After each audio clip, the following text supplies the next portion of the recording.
பிரியமானவர்களே, இயேசு கிறிஸ்துவின் நாமத்தில் உங்களுக்கு என் அன்பின் வாழ்த்துக்கள். ஒரு புதிய மாதத்தின் முதல் நாளுக்குள்ளே வந்திருக்கிறோம். நாட்கள் வேகமாய் கடந்து போய் கொண்டே இருக்குதில்ல, ஆனாலும் அவருடைய கிருபை நம்மை தொடர்ந்து கொண்டே இருக்கிறது. தேவனுடைய கிருபைக்காக ஆண்டவருக்கு ஸ்தோத்திரம். இந்த மாதத்திற்கு தேவன் என்ன வாக்கு வைத்திருக்கிறார் என்று அறிந்து கொள்ள ஆவலோடு இருக்கிறோம்ல.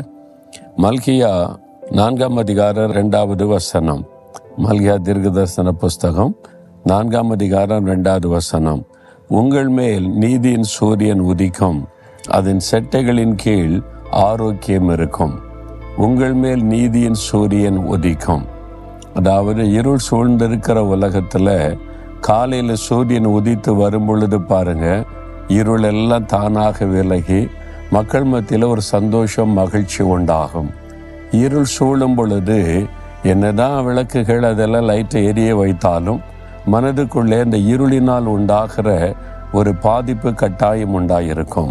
ஆனால் வெளிச்சம் வந்தவுடனே அந்த பாதிப்பெல்லாம் மாறிவிடும். உங்களுடைய உள்ளத்தில் ஏதோ ஒரு பாதிப்பு இருக்கலாம்.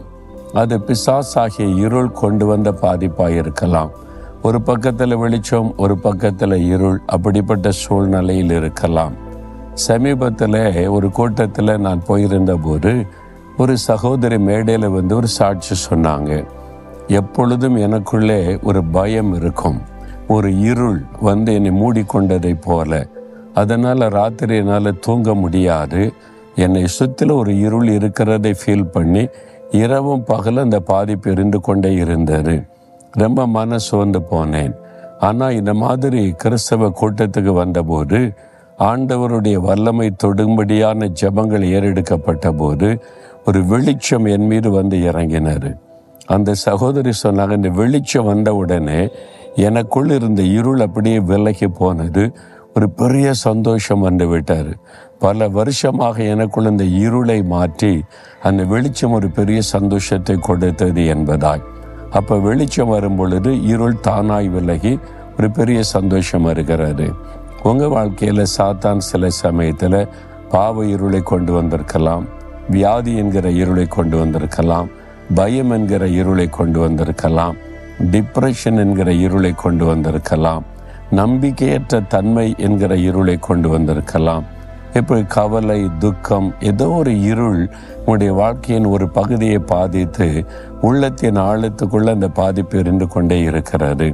அது முழுமையாய் மாறணுமான ஒரே வழி நீதியின் சூரியன். யார் இந்த நீதியின் சூரியன்? இயேசு கிறிஸ்து தான் நீதியின் சூரியன்.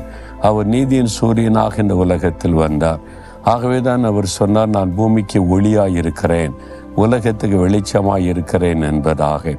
அவர்தான் உண்மையான வெளிச்சம், உண்மையான ஒளி. அவர் உங்களுடைய வாழ்க்கையில வந்துவிட்டால் இருள் தானாக விலகி போய்விடும். இந்த இருளை மாற்றுவதற்கு அவர் சிலுவிலை தன்னை பலியாய் கொடுத்தார். தன்னுடைய இரத்தத்தை சிந்தினார். சாத்தானை அவர் ஜெயித்தார்.